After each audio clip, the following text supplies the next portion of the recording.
امام رضا علیہ الصلوۃ والسلام ایک حدیث میں،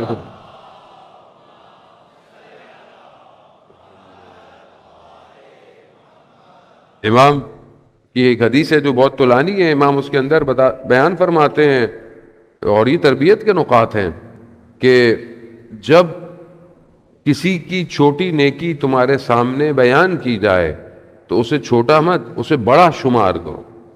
یعنی کبھی کوئی کہے کہ جی فلانے صاحب نے یہ کام کیا، کمیونٹی میں یہ کام کیا، مسجد میں یہ کام کیا، محلے میں یہ کام کیا، تو آپ یہ نہ کہو یہ تو کوئی کام ہی نہیں ہے، یہ کون سا بڑا کام ہے. نہیں، امام فرماتے ہیں کہ اگر کسی کی چھوٹی نیکی بیان کی جائے تو اسے بڑا شمار کرو. یعنی کہو کہ ماشاءاللہ کتنا اچھا کام کیا ہے.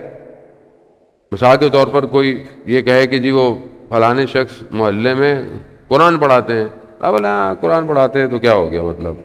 لیکن یہی بات آپ دوسرے الفاظ میں کہہ سکتے ہیں کہ ماشاءاللہ قرآن پڑھاتے ہیں، کلام الہی پڑھاتے ہیں، وہ کتاب پڑھاتے ہیں جو ہدایت کی طرف لے کے جا رہی ہے، وہ کتاب پڑھاتے ہیں جو قیامت تک باقی رہنے والی.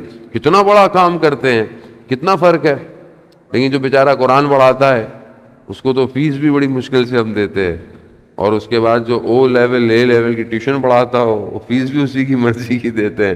تو ہماری تو اپنی مشکلات ہیں معاشرے میں. جانے جو کتاب اس عالم میں انسان کو بقا دے گی اور اس عالم میں بھی ہدایت دے گی، اس کی تعلیم پر ہمیں توجہ ہی نہیں ہے.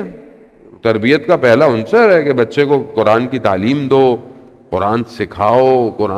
قرآن کی تلاوت کا مطلب فہم قرآن ہے کہ قرآن کو سمجھے تو صحیح، قرآن کہتا کیا ہے، قرآن کی زندگی کیا ہے، کس طریقے سے زندگی گزار رہی ہے. قرآنی معاشرہ ہوگا تبھی تو صاحب قرآن معاشرے میں آئے گا. جب آپ کا گھر قرآنی نہیں ہے تو وہ کہ جو ناطق قرآن ہے وہ کہاں ہمارے گھروں کی طرف توجہ دے گا. تو عزیزان محترم، وہی حدیث امام اس کا دوسرا حصہ ہے. امام فرماتے ہیں کہ جب تمہاری نیکی تمہارے سامنے بیان کی جائے اور تم اس کو بڑا شمار مت کرو بلکہ اس کو چھوٹا، یعنی اپوزٹ ہے. کسی اور کی نیکی بیان کی جائے تو اسے بڑا کہو کہ ہاں بڑی بڑی بات ہے، لیکن جب تمہاری کوئی تعریف کرے تو کہو کہ میں نے کوئی بڑا کام. یہ کتنا مشکل کام ہے.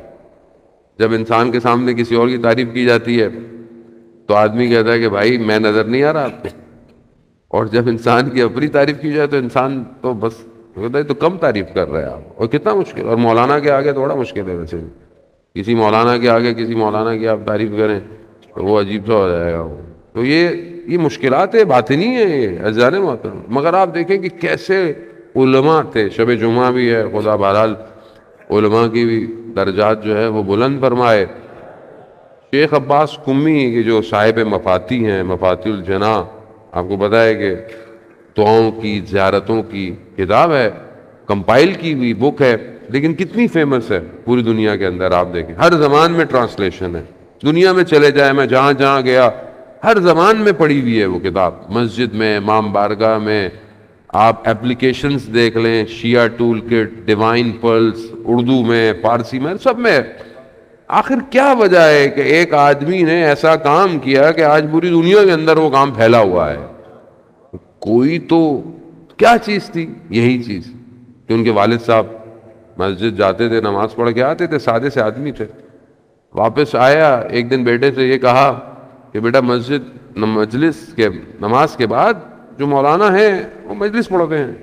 وہ کیا مجلس پڑھتے ہیں بیٹا؟ ماشاءاللہ آپ بھی بیٹا کاش ویسی مجلس پڑھتے. تو وہ جو مولانا جس کتاب کھول کر مجلس پڑھتے تھے وہ کتاب شیخ عباس قمی کی کتاب تھی. یعنی جس کتاب سے دیکھ کر مناظر الاخرہ جس سے وہ پڑھتے تھے حدیث، وہ کس کی کتاب ہے؟ شیخ عباس قمی کی. شیخ عباس قمی نے اپنے والد سے یہ نہیں کہا کہ بابا کیسی آپ بات کر رہے ہیں. ہم ہوتے تو کیا بولتے؟ ہم ہوتے تو یہ ہوتا ہے کیسی بات کر رہے ہیں، وہ تو ہماری کتاب سے پڑھتا ہے، وہ تو ہماری مجلس پڑھتا ہے. یہ نہیں کہا بابا میرے حق میں دعا کیجیے. یعنی اپنے آپ کو اس قابل، یہی معاشرہ ہے، تربیت یہی ہے معاشرے کی. اگر ہم چاہتے ہیں کہ سوسائٹی بلڈ ہو، سوسائٹی ایسی بلڈ ہوتی ہے. سوسائٹی اپنے آپ کو اوپر کرنے سے بلڈ نہیں ہوتی ہے. یعنی اپنے آپ کو زمین پر لے جانے سے بیس کھڑا ہوتا ہے.